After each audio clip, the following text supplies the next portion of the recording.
Hello everyone, I hope all are feeling well. जो भी जाओगे बढ़िया होंगे। और इस वीडियो में हम लोग फोटोसिंथेसिस यानी कि प्रकाश संश्लेषण के बारे में देखेंगे, क्योंकि क्या है कि अभी एग्जाम भी चल रहा है 12th का और 10th का जस्ट इसके बाद आने वाले हैं। तो फोटोसिंथेसिस से काफ़ी सारे क्वेश्चन आपके एग्जाम में पूछे जाते हैं, तो आइए देखते हैं। तो इस वीडियो में हम लोग देखेंगे प्रकाश संश्लेषण। सजीव कोशिकाओं के द्वारा प्रकाशीय ऊर्जा को रासायनिक ऊर्जा में परिवर्तित करने की प्रक्रिया द्वारा सूर्य के प्रकाश की उपस्थिति में वायु से कार्बन डाइऑक्साइड तथा भूमि से जल लेकर जटिल कार्बनिक पदार्थ जैसे कार्बोहाइड्रेट्स का निर्माण करते हैं तथा ऑक्सीजन गैस O2 को जल से बाहर निकालते हैं और वायुमंडल में मुक्त कर देते हैं। इस प्रक्रिया को हम लोग फोटोसिंथेसिस कहते हैं। रासायनिक समीकरण की बात करें तो 6CO2 + 12H2O + Prakash + chlorophyll equal to C6H12O6 + 6O2 + 6H2O होता है। भाग नहीं लेता, बल्कि इस अभिक्रिया के लिए प्रकाश की उपस्थिति आवश्यक है। इस रासायनिक क्रिया में कार्बन डाइऑक्साइड के 6 अणुओं और जल के 22 अणुओं के बीच रासायनिक क्रिया होती है, जिसके फलस्वरूप ग्लूकोज के एक अणु, जल के अणु तथा ऑक्सीजन के अणु उत्पन्न होते हैं। इस क्रिया में मुख्य उत्पाद ग्लूकोज होता है तथा ऑक्सीजन और जल उप पदार्थ के रूप में मुक्त होते हैं। इस प्रतिक्रिया में उत्पन्न जल कोशिका द्वारा अवशोषित हो जाता है तथा पुनः जैव रासायनिक प्रतिक्रिया में लग जाता है। मुक्त ऑक्सीजन वातावरण में चली जाती है। इस मुक्त ऑक्सीजन का स्रोत जल के अणु है, कार्बन डाइऑक्साइड के अणु नहीं है। अभिक्रिया में सूर्य की विकिरण ऊर्जा का रूपांतरण रासायनिक ऊर्जा में होता है, जो ग्लूकोज के अणुओं में संचित हो जाती है। प्रकाश संश्लेषण में पौधों द्वारा प्रतिवर्ष लगभग 63 की सूर्य ऊर्जा की रासायनिक ऊर्जा में के रूप में भोज्य पदार्थ के अणुओं में बांट दिया जाता है। इस ऊर्जा का परिमाण पूरी मानव सभ्यता के वार्षिक ऊर्जा खर्च से भी अधिक है। यह ऊर्जा अधिक स्थितिज ऊर्जा के रूप में संचित रहती है, अतः प्रकाश संश्लेषण की क्रिया को ऊर्जा बंधन की क्रिया भी कहते हैं। इस प्रकाश संश्लेषण करने वाली सजीव लगभग कार्बन को प्रतिवर्ष जैव पदार्थों में बदल देते हैं। ऐतिहासिक पृष्ठभूमि की बात करें तो बहुत प्राचीन काल से यह ज्ञात है कि पौधे अपना पोषण जड़ों द्वारा प्राप्त करते हैं। स्टीफन हेलिस ने बताया कि पौधों की पत्तियां वायु से भोजन ग्रहण करती है तथा इस क्रिया में प्रकाश की कुछ महत्वपूर्ण क्रिया है। प्रिस्टले ने पहले ही बताया कि इस क्रिया के दौरान उत्पन्न वायु में मोमबत्ती जलाई जाए तो यह जलती रहती है। मोमबत्ती जलने के पश्चात उत्पन्न वायु में यदि अब यह जीवित चूहा रखा जाए तो वह मर जाता है। पुनः बताया गया कि पौधे द्वारा दिन के समय में निकली गैस ऑक्सीजन होती है। इसके पश्चात इंजन हाउस ने बताया कि हर पौधे सूर्य के प्रकाश में CO2 ग्रहण करते तथा ऑक्सीजन निकालते। डी सासुर ने बताया कि पौधे दिन और रात में श्वसन में ऑक्सीजन ही लेते हैं, पर प्रकाश संश्लेषण के दौरान ऑक्सीजन मुक्त करते हैं, अतः ऑक्सीजन पूरे दिन काम में आती है। पर कार्बन डाइऑक्साइड से ऑक्सीजन केवल प्रकाश संश्लेषण में ही बनती है। हरे पौधों में CO2 ग्रहण करने तथा O2 निकालने से पौधों में स्टार्च का निर्माण होता है। इसके साथ ही अगर महत्व की बात करें तो हरे पौधे में होने वाले प्रकाश संश्लेषण की क्रिया पौधे एवं अन्य जीवित प्रणालियों के लिए एक बहुत ही महत्वपूर्ण क्रिया है। इस क्रिया में पौधे सूर्य के प्रकाशीय ऊर्जा को रासायनिक ऊर्जा में परिवर्तित कर देते हैं तथा CO2 पानी जैसे साधारण पदार्थों से जटिल कार्बन यौगिक कार्बोहाइड्रेट्स बन जाते हैं। इन कार्बोहाइड्रेट्स द्वारा ही मनुष्य एवं जीवित प्रणालियों को भोजन प्राप्त होता है। इस प्रकार पौधे प्रकाश संश्लेषण की क्रिया द्वारा संपूर्ण प्राणी जगत के लिए भोजन व्यवस्था करते हैं। कार्बोहाइड्रेट्स, प्रोटीन एवं विटामिन आदि को प्राप्त करने के लिए विभिन्न फसलें उगाई जाती है तथा इन सब पदार्थों का निर्माण प्रकाश संश्लेषण के द्वारा होता है। रबड़, प्लास्टिक, तेल, सेलुलोज या कई औषधियां भी पौधों में प्रकाश संश्लेषण क्रिया में उत्पन्न होती है। हरे वृक्ष प्रकाश संश्लेषण की क्रिया में कार्बन डाइऑक्साइड को लेते हैं और ऑक्सीजन को निकालते हैं। इस प्रकार वातावरण को शुद्ध करते हैं। ऑक्सीजन सभी जंतुओं को सांस लेने के लिए अति आवश्यक है। पर्यावरण के संरक्षण के लिए भी इस क्रिया का बहुत महत्व है। मत्स्य पालन के लिए भी प्रकाश संश्लेषण का बहुत महत्व है। जब प्रकाश संश्लेषण की क्रिया धीमी हो जाती है तो जल में कार्बन डाइऑक्साइड की मात्रा बढ़ जाती है। प्रति लीटर से अधिक होना मत्स्य पालन हेतु हानिकारक। प्रकाश संश्लेषण जैव ईंधन बनाने में भी सहायक होता है। इसके द्वारा पौधे सौर ऊर्जा द्वारा जैव ईंधन का उत्पादन भी करते हैं। यह जैव ईंधन विभिन्न प्रक्रिया से गुजरते हुए विविध ऊर्जा स्रोतों का उत्पादन करता है। उदाहरण के लिए पशुओं को चारा, जिसके बदले में हमें गोबर प्राप्त होता है, कृषि अवशेष के द्वारा खाना पकाना आदि। मनुष्य के अतिरिक्त अन्य जीव जंतु में भी प्रकाश संश्लेषण का बहुत महत्व है। मानव अपनी त्वचा में प्रकाश के द्वारा विटामिन डी का संश्लेषण करते हैं। विटामिन डी एक वसा में घुलनशील रसायन है। इसके संश्लेषण में पराबैंगनी किरणों का प्रयोग होता है। कुछ समुद्री घोंघे अपने आहार के माध्यम से शैवाल आदि पौधे को ग्रहण करते हैं तथा इनमें मौजूद क्लोरोप्लास्ट का प्रयोग प्रकाश संश्लेषण के लिए करते हैं। प्रकाश संश्लेषण श्वसन की क्रिया एक दूसरे के पूरक एवं विपरीत होती है। प्रकाश संश्लेषण में कार्बन डाइऑक्साइड और जल के बीच रासायनिक क्रिया के फलस्वरूप ग्लूकोज का निर्माण होता है तथा ऑक्सीजन मुक्त होती है। श्वसन में इसके विपरीत ग्लूकोज के ऑक्सीकरण के फलस्वरूप जल तथा कार्बन डाइऑक्साइड बनती है। प्रकाश संश्लेषण एक रचनात्मक क्रिया है। इसके फलस्वरूप सजीव के शुष्क भार में वृद्धि होती है। श्वसन एक नशात्मक क्रिया है। इस क्रिया के फलस्वरूप सजीव के शुष्क भार में कमी आती है। प्रकाश संश्लेषण में सौर ऊर्जा के प्रयोग से भोजन बनता है। विकिरण ऊर्जा का रूपांतरण रासायनिक ऊर्जा में होता है, जबकि श्वसन में भोजन के ऑक्सीकरण से ऊर्जा मुक्त होती है। भोजन में संचित रासायनिक ऊर्जा का प्रयोग सजीव अपने विभिन्न कार्यों में करता है। इस प्रकार ये दोनों क्रियाएं अपने कच्चे माल के लिए एक दूसरे में अन्य पदार्थों पर निर्भर रहते हैं एवं एक दूसरे के पूरक होते हैं। क्रिया विधि की बात करें तो प्रकाश संश्लेषण की क्रिया केवल हरे पौधों से ही होती है। समीकरण अत्यंत साधारण है, फिर भी यह एक विवादग्रस्त प्रश्न है कि जिस प्रकार CO2 पानी जैसे सरल पदार्थ कार्बोहाइड्रेट जैसे जटिल पदार्थ का निर्माण करते हैं। समय समय पर विभिन्न पादपोकारिकी विशेषज्ञों ने इस क्रिया को समझने के लिए विभिन्न मत प्रकट किए हैं। इनमें बैटर, बिलस्टेटर तथा स्टॉल एवं ओर्नोन के मत प्रमुख हैं। बैटर, बिलस्टेटर तथा स्टॉल के मतों का केवल ऐतिहासिक महत्व है।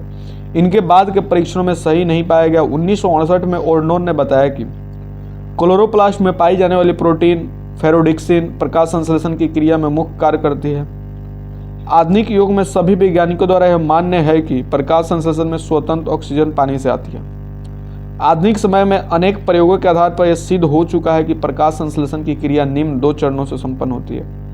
प्रकाश संश्लेषण की क्रिया में दोनों प्रक्रिया एक दूसरे के पश्चात होती है। प्रकाश प्रक्रिया अंधेरी प्रक्रिया की अपेक्षा अधिक तेजी से होती है। प्रकाश संश्लेषण की क्रिया पौधों के सभी क्लोरोप्लास्ट युक्त कोशिकाओं में होती है, अर्थात पौधों के समस्त हरे भागों में होती है। यह क्रिया विशेषतः पत्तियों के मिसिफिल उत्तक में होती है, क्योंकि पत्तियों के मिसिफिल उत्तक की पेरेनकाइमा कोशिका में अन्य कोशिकाओं की अपेक्षा क्लोरोप्लास्ट की मात्रा अधिक होती है। प्रकाश प्रक्रिया हिल प्रक्रिया अथवा फोटोकेमिकल प्रक्रिया की बात करें तो प्रकाश संश्लेषण की क्रिया में जो प्रक्रिया प्रकाश की उपस्थिति में होती है उसे प्रकाश क्रिया के अंतर्गत अध्ययन किया जाता है। इस क्रिया को हिल आदि अन्य वैज्ञानिकों द्वारा अध्ययन किया गया। प्रकाश प्रक्रियाओं के समय अंधेरी प्रक्रिया सीमाबद्ध कारक का कार्य करती है। प्रकाश प्रक्रिया 2 चरणों में होती है, फोटोलाइसिस और हाइड्रोजन का स्थापन। फोटोलाइसिस की प्रक्रिया में प्रकाश क्लोरोफिल के अणु द्वारा फोटोन के रूप में अवशोषित हो जाती है। जब क्लोरोफिल का अणु एक क्वांटम प्रकाश शोषित कर लेता है तो उसके पश्चात क्लोरोफिल का दूसरा अणु तब प्रकाश शोषित नहीं करता। जब तक कि पहले ऊर्जा प्रकाश संश्लेषण की क्रिया में प्रयोग नहीं हो जाती, क्लोरोफिल द्वारा इस प्रकार शोषित प्रकाश का फोटोन उच्च ऊर्जा स्तर पर एक इलेक्ट्रॉन निकालती है तथा यह शक्ति फॉस्फेट के तीसरे बॉन्ड पर स्थित होकर उच्च ऊर्जा वाले एडेनोसाइन ट्राइफॉस्फेट के रूप में प्रकट होते हैं। इस प्रकार क्लोरोफिल प्रकाश की उपस्थिति में ATP उत्पन्न होते हैं। इस प्रक्रिया को फोस्फोराइलेशन कहते हैं। इस प्रकार सूर्य के प्रकाश की ऊर्जा ATP अर्थात रासायनिक ऊर्जा में परिवर्तित हो जाता है। इस प्रकार क्लोरोफिल अणु में निर्मित ATP क्लोरोफिल अणु से पृथक होकर CO2 को शर्करा में नष्कृत होने वाले अनेक रासायनिक क्रियाओं में सहायक है। क्लोरोफिल इस ATP को स्वतंत्र करने फिर अक्रिय हो जाता है। वान नील फ्रैंक विस्निक के अनुसार पानी जब इस क्रियाशील क्लोरोफिल के संपर्क में आते हैं, जब पानी अनुष्कृत H तथा तेज ऑक्सीकारक OH में विच्छेदित हो जाता है। क्लोरोफिल प्लस प्रकाश इजकल टू सक्रिय क्लोरोफिल, H2O प्लस सक्रिय chlorophyll equal to H plus OH। इस फोटोलाइसिस प्रक्रिया में O2 पानी से स्वतंत्र हो जाती है तथा हाइड्रोजन ग्राहक पर चली जाती है। 2H2O plus 2A minus 2A H2O plus 2O2।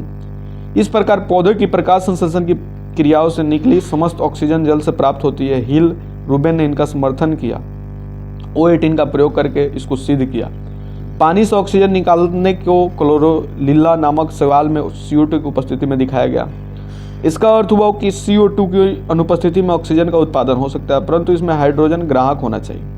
ऐसा देखा गया है कि पौधों में NDP, NADP, NAPH2 बनता है। फॉस्फोफिलिरेशन की बात करें तो आर्नन के मतानुसार प्रकाश क्रिया मुख्य रूप से एडिनोसाइन ट्राइफॉस्फेट निर्माण से संबंधित है। NADPH2 NADP के ऑकरण से बनता है। NADP को TPN भी कहते हैं। ATP का एक प्रकाश ऊर्जा अणु है जो ADP में फॉस्फेट ग्रुप के जुड़ने से बनता है तथा इस क्रिया को फॉस्फोरिलेशन कहते हैं। ADP के फॉस्फोरिलेशन में प्रकाश ऊर्जा की आवश्यकता होती है, अतः इसे फोटो फॉस्फोरिलेशन भी कहते हैं। यह भी एक जटिल क्रिया है तथा आयरन के अनुसार प्रकाश प्रक्रिया को प्रकारों में होती है। अयुग्म फोटो फॉस्फोरिलेशन तथा युग्म फोटो फॉस्फोरिलेशन। अयुग्म फोटो फॉस्फोरिलेशन में पानी के अपघटन के कारण इलेक्ट्रॉन निरंतर प्राप्त होते हैं तथा फोटो फॉस्फोरिलेशन की क्रिया पर क्लोरोफिल में प्रकाश ऊर्जा से ATP का निर्माण होते रहता है। इस प्रकार क्लोरोफिल A के सक्रिय होने पर फ्रेडक्सन इलेक्ट्रॉन ग्राही का निर्माण करती है जिसे NDP नामक CO एंजाइम को देता है, जिसमें NADP पानी द्वारा मुक्त किए गए हाइड्रोजन को पकड़कर NADPH में परिवर्तित हो जाता है। इस प्रकार पानी में विघटन में हुए मुक्त इलेक्ट्रॉन क्लोरोफिल B को उत्तेजित कर उच्च ऊर्जा स्तर पर पहुंच जाते हैं तथा ये इलेक्ट्रॉन फिर किस प्रकार क्लोरोफिल को प्राप्त करते हैं पूर्ण रूप से ज्ञात नहीं है, लेकिन ऐसा विश्वास किया जाता है कि प्लास्टोकेवनिन नामक इलेक्ट्रॉन ग्राही इन इलेक्ट्रॉनों को पकड़ लेता है जो साइटोक्रोम द्वारा पुनः क्लोरोफिल A में पहुंच जाता है। इसके साथ साथ ATP का निर्माण होता है। इग्म फोटो फॉस्फोरिलेशन की क्रिया में सूर्य के प्रकाश से क्लोरोफिल A सक्रिय होकर इलेक्ट्रॉन को बाहर की ओर फेंकता है जो क्लोरोफिल में उपस्थित फेरिडॉक्सिन द्वारा पकड़ लिए जाता है।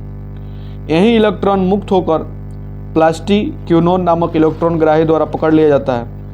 इस क्रिया के मध्य में ADP ATP में परिवर्तित हो जाता है तथा इलेक्ट्रॉन पुनः मुक्त होकर साइटोक्रोम विकिरण से होकर क्लोरोफिल A में वापस पहुंच जाता है। इस क्रिया में ADP ATP में परिवर्तित हो जाता है। इस क्रिया में बाहरी इलेक्ट्रॉन प्रयोग नहीं होता, क्लोरोफिल से इलेक्ट्रॉन निकलकर पुनः वहीं वापस आ जाता है। इस प्रकार अयुग्म तथा युग्म प्रक्रियाओं द्वारा पानी विघटित हो जाता है जिसमें ऑक्सीजन गैस स्वतंत्र हो जाता है। हाइड्रोजन ग्राही NADP द्वारा पकड़ ली जाती है तथा साथ ही ऊर्जा में वर्गीकृत हो जाती है, जिसका प्रयोग रासायनिक प्रक्रिया या अप्रकाशीय प्रतिक्रिया में होता है। ऑक्सीजन तथा प्रकाश संश्लेषण की बात करें तो पौधों में श्वसन की क्रिया दिन रात हर समय होती रहती है। श्वसन की क्रिया में पौधे अन्य जीवों की तरह ऑक्सीजन का प्रयोग करके कार्बन डाइऑक्साइड उत्पन्न करते हैं, परंतु दिन के समय श्वसन के साथ साथ प्रकाश संश्लेषण की क्रिया होती रहती है। पौधे दिन के समय ऑक्सीजन मुक्त करते हैं क्योंकि प्रकाश संश्लेषण में उत्पन्न ऑक्सीजन गैस का परिमाण श्वसन में खर्च होने वाले ऑक्सीजन से अधिक होती है। प्रकाश संश्लेषण में मुक्त होने वाली ऑक्सीजन गैस प्रकाशीय अभिक्रिया में उत्पन्न होती है, कार्बन के स्वांगीकरण में उत्पन्न नहीं होती। अतः ऑक्सीजन का स्रोत जल और कार्बन डाइऑक्साइड नहीं है। अंधेरी प्रक्रिया, ब्लैकमैन प्रक्रिया, प्रकाशहीन प्रक्रिया की बात करें तो इस प्रक्रिया के लिए प्रकाश की आवश्यकता नहीं होती। इस प्रक्रिया में प्राय कार्बन डाइऑक्साइड अवकरण होती है। इस प्रक्रिया में पत्ती के स्टोमेटा द्वारा ग्रहण की गई है। कार्बन डाइऑक्साइड पानी से निकली हाइड्रोजन प्रक्रिया के अंतर्गत प्रकाश की ऊर्जा के कारण मिलकर एक अस्थायी द्रव्य बनाता है। CH2O एक कार्बोहाइड्रेट्स की इकाई का अणु है। केल्विन वेंसेस ने रेडियो आइसोटोपिक तकनीक का प्रयोग कर बताया कि प्रकाश संश्लेषण की प्रक्रिया में पहली अस्थायी यौगिक कार्बन वाला 3-फॉस्फोग्लिसरिक अम्ल बनता है। कोलोरेला तथा सिंडेस्मस नामक शैवालों में रेडियो एक्टिव C14O2 की उपस्थिति में कुछ समय के लिए प्रकाश संश्लेषण कराया गया तथा इनमें भी पहली अस्थायी द्रव्य फॉस्फोफिलगैल्सरिक अम्ल बना। यह फॉस्फोफिलगैल्सरिक अम्ल बाद में ग्लूकोज बनाता है। इस प्रकार के केल्विन तथा उसके सहकारियों में कार्यों में यह सिद्ध हो गया कि प्रकाश संश्लेषण प्रक्रिया में CO2 ग्लूकोज परिवर्तित होता है। उन्हें यह प्रयोग में कार्बन समस्थानिक का प्रयोग किया जाता है।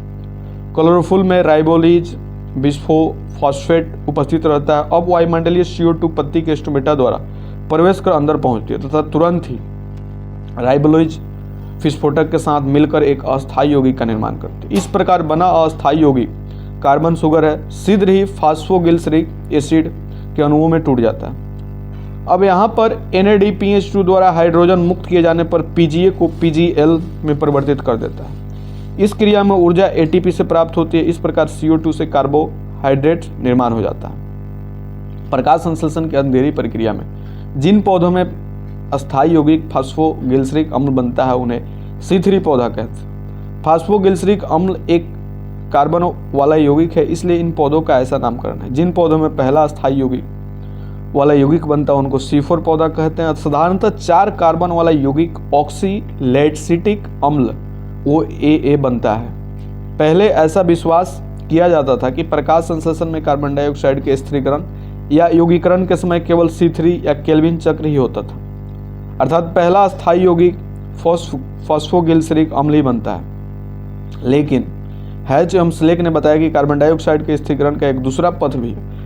उन्होंने गन्ना, मक्का, अमरैंथस आदि पौधों में अध्ययन कर बताया कि फॉस्फोफोइनोल पाइरुलिक अम्ल, जो कि कार्बन विशिष्ट यौगिक है, कार्बन डाइऑक्साइड के संयुक्त होकर 4 कार्बन विशिष्ट यौगिक ऑक्सोलोएसिटिक अम्ल बनता है। इस क्रिया में फॉस्फाइनोल पाइरुवेट कार्बोक्सिलेज एंजाइम उत्प्रेरक का कार्य करता है। अवयव और उनके स्रोत की कार्य की बात करें तो प्रकाश संश्लेषण की क्रिया में 4 मुख्य अवयव हैं: जल, कार्बन डाइऑक्साइड, प्रकाश एवं पर्णहरित। इन चारों की उपस्थिति इस क्रिया के लिए अति आवश्यक है। इनमें से जल एवं कार्बन डाइऑक्साइड को प्रकाश संश्लेषण का कच्चा माल कहते हैं, क्योंकि इनके रचनात्मक अवयव द्वारा ही प्रकाश संश्लेषण के मुख्य उत्पाद कार्बोहाइड्रेट की रचना होती है। इन अवयवों को पौधा अपने आसपास के वातावरण से ग्रहण करता है। कार्बन डाइऑक्साइड प्रकाश संश्लेषण का एक मुख्य अवयव तथा कच्चा पदार्थ है। वायुमंडल में कार्बन डाइऑक्साइड गैस शोषण, दहन, किण्वन, विघटन आदि क्रियाओं के द्वारा मुक्त होती है।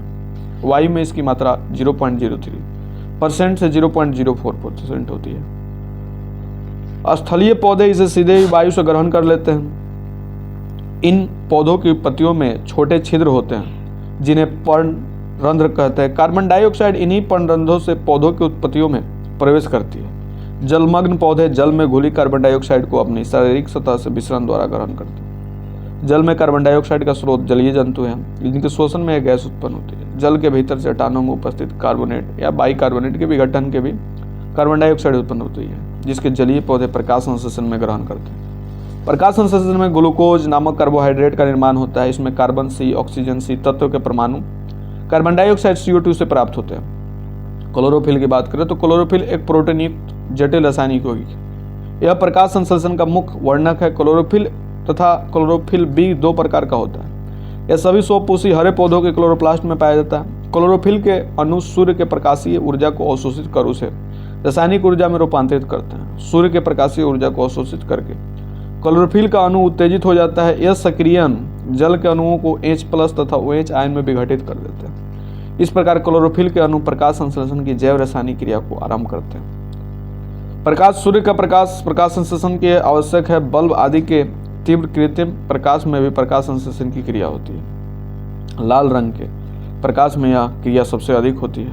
लाल के बाद बैगनी रंग के प्रकाश में यह क्रिया सबसे अधिक होती है। ये दोनों रंग क्लोरोफिल द्वारा स्वार्थिक अधिक मात्रा में अवशोषित किए जाते हैं। हरे रंग को प्रकाश में प्रकाश संश्लेषण की क्रिया द्वारा पूरी रुक जाती है। जल प्रकाश संश्लेषण की क्रिया का कच्चा माल है। स्थलीय पौधों इस मिट्टी से जड़ के मूलरूपों द्वारा अवशोषित करते हैं। जलीय पौधे अपने जल के संपर्क वाले भागों की बाह्य सतह से जल का अवशोषण करते हैं। ऑर्किड जैसे उपरोही पौधे अपने वायुवीय मूलों द्वारा वायुमंडलीय जलवाष्प को ग्रहण करते हैं। प्रकाश संश्लेषण के प्रकाशीय अभिक्रिया में जल के प्रकाशीय विघटन से ऑक्सीजन उत्पन्न होता है। यह ऑक्सीजन उप पदार्थ के रूप में वातावरण में मुक्त होता है। अंधेरी अभिक्रिया में बनने वाले ग्लूकोज के अणुओं में हाइड्रोजन तत्व के अणु जल में ही प्राप्त होते हैं।